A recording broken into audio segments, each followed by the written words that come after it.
ये बड़ी खबर है। मुख्यमंत्री भजनलाल शर्मा सीएमओ से रवाना हुए। 8 सिविल लाइंस के लिए रवाना हुए हैं सीएम भजनलाल शर्मा। अशोक गहलोत से मुलाकात करेंगे, ये बड़ी जानकारी आपको दे रहे हैं। इससे पहले देखिए, हमने आपको जानकारी दी थी कि एक बड़ी बैठक भी उनके द्वारा ली जा रही थी। ऊर्जा विभाग के अधिकारियों के द्वारा बाकायदा प्रेजेंटेशन के माध्यम से उन्हें समझाया गया था और जानकारी दी गई थी कि अब तक किस तरह से कार्य हो रहा था। ऊर्जा विभाग को लेकर के भी एक बड़ी चुनौती है और आगे कार्य योजना इसको लेकर के भी बनाई जानी है।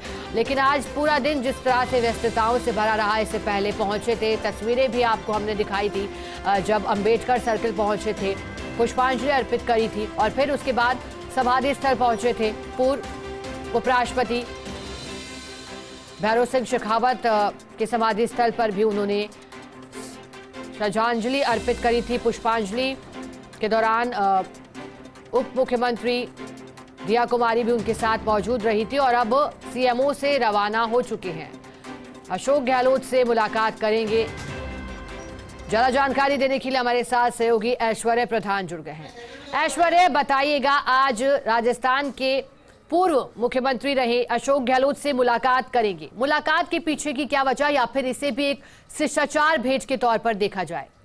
देखिए, ये जो भेंट है ये शिष्टाचार भेंट ही होती है और ये शिष्टाचार भेंट में एक राजस्थान में एक परंपरा भी रही है कि यहाँ की राजनीति बेहद स्वस्थ है और यहाँ पर आपस में इस तरीके की मुलाकातें होना बिल्कुल आम है, कोई बड़ी बात नहीं है। क्योंकि अब मुख्यमंत्री बने हैं और मुख्यमंत्री जब बने हैं तो पूर्व मुख्यमंत्री से मुलाकात करने में हर्ज नहीं है, शिष्टाचार मुलाकात है। और अभी 8 सिविल लाइंस में पहुंचे हैं और एक सामान्य प्रोसेस वो जानते भी हैं कि कुछ दिनों बाद यानी मल मास के बाद उन्हें भी वहां पर शिफ्ट होना है, क्योंकि ये मुख्यमंत्री के नाम अलॉट है।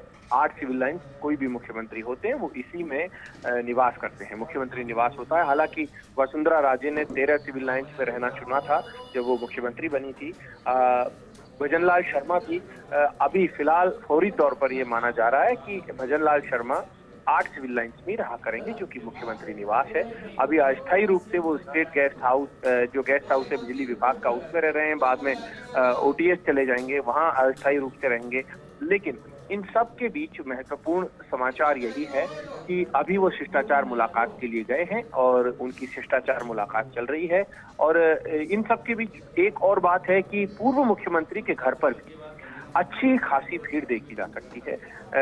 लोग जो है मिलने जुलने वाले, जो यहाँ पर वाहनों की लंबी एक रेलम पेल सी भी रहती है, लोग अच्छी खासी संख्या में यहाँ उपस्थित रहते हैं।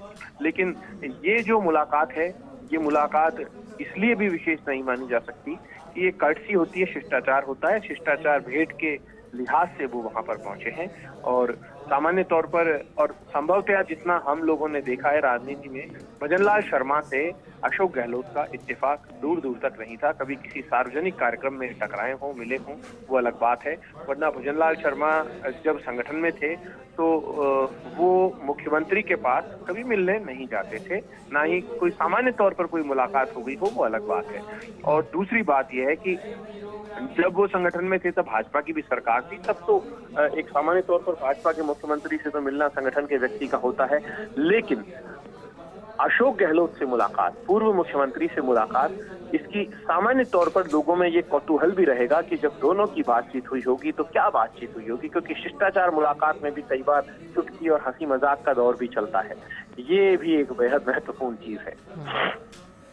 ऐश्वर्य, बिल्कुल, और एक बार जानकारी भी दे दें कि पहुंच चुके हैं 8 सिविल लाइंस अशोक गहलोत से मुलाकात करने, क्योंकि ऐश्वर्य आपने भी जिक्र किया कि ये कौतूहल का विषय भी है कि आखिरकार क्या चर्चा होगी, क्योंकि जब भेंट होगी, आपस में बधाई देने का क्रम भी चलेगा, तो फिर कुछ तो गुफ्तगू होगी। क्या लगता है आपको, क्या चर्चा हो सकती है दोनों के मध्य? देखिए, सामान्य तौर पर जो मेरा जहां तक मानना है तो उनकी चर्चा यही होगी कि बधाई और शुभकामनाओं का सिलसिला चलेगा। अशोक गहलोत भी उनसे यही कहेंगे कि आपने तो चौंका दिया, किसी ने सोचा ही नहीं था कि आपके नाम को लेकर चर्चा ही नहीं होती थी।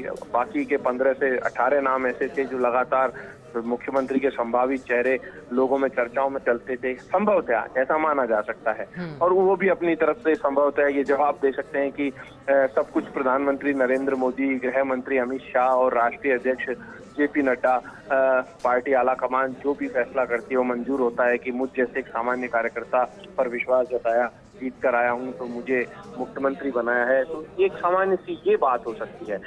दोनों अपनी पार्टी की बात अवश्य कह सकते हैं, बाकी सियासत से जुड़ी कोई विशेष ऐसी बात नहीं जो जिस बात को लेकर कोई खबर बने। लेकिन जब फोटो आएगी, फोटो बेहद महत्वपूर्ण फोटो आएगी। फोटो जारी होने की प्रतीक्षा है कि कितनी देर में वो फोटो जारी होती है।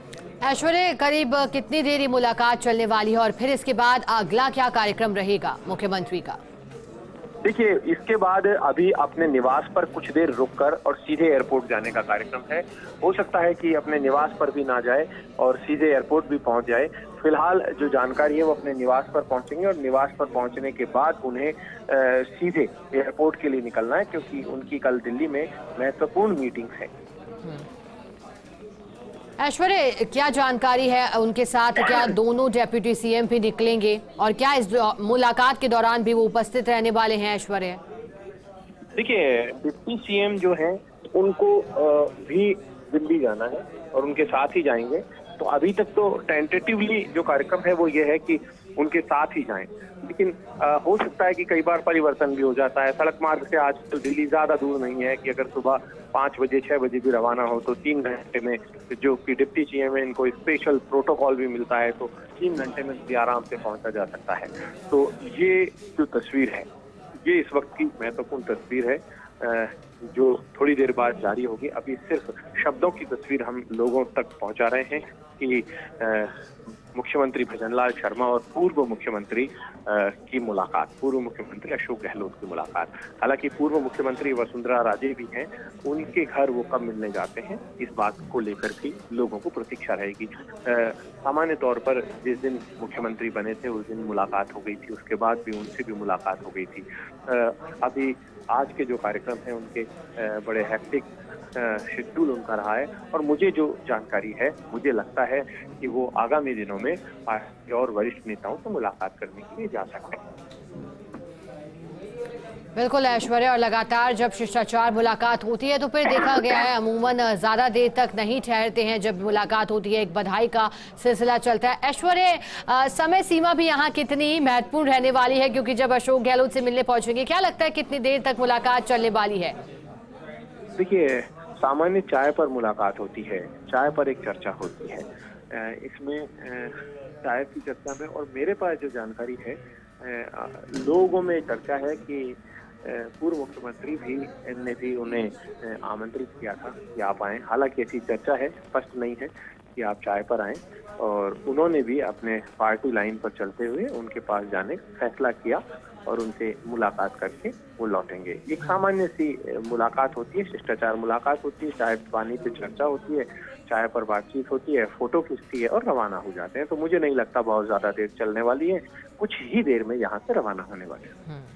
ऐश्वर्या, ये भी जानकारी मिल रही है कि पहुंच चुके हैं, क्या मिलने जुलने का जो सिलसिला है वो शुरू हो चुका है? जी बिल्कुल, हम जैसा बता रहे थे कि थोड़ी देर पहले पहुंच चुके हैं और सीधे सीएमओ से रवाना हुए। सीएमओ में आज ऊर्जा विभाग की महत्वपूर्ण बैठक ली। अचानक से ऊर्जा विभाग के अधिकारियों को बुलाया, क्योंकि ऊर्जा महकमा सबसे महत्वपूर्ण महकमा है जिसका ऑपरेशन हर सरकार करती है, अपने स्तर पर करती है, और बहुत महत्वपूर्ण महकमा है क्योंकि हर व्यक्ति की मूलभूत आवश्यकता बिजली है। तो कहीं किसी तरीके की तकलीफ ना, और इन दिनों में किसानों को विशेष आवश्यकता है बिजली की। रात में बिजली ना जाए, दिन में भी बिजली आ जाए तो पानी खेतों में पहुंचाने में समस्या नहीं होती। और उसके अलावा पुराने जो मुद्दे हैं, अब वित्तीय स्थितियां क्या है बिजली महकमे की, ये भी जानना जरूरी होता है। तो ये स्थितियां भी जानिए। जैसा हमारे सहयोगी विकास शर्मा ने भी जानकारी दी कि बिजली विभाग के अधिकारियों को बुलाया गया। विकास शर्मा ने पूरी जानकारी पहुंचाई थी कि किस तरीके से उनको क्या दिशा निर्देश दिए हैं। जी बिल्कुल ऐश्वर्या, अक्सर राजनीति में कहा भी जाता है कि मतभेद जरूर होते हैं लेकिन मनभेद नहीं होनी चाहिए। बहुत शुक्रिया आपका साथ जुड़ने के लिए, जानकारी के लिए।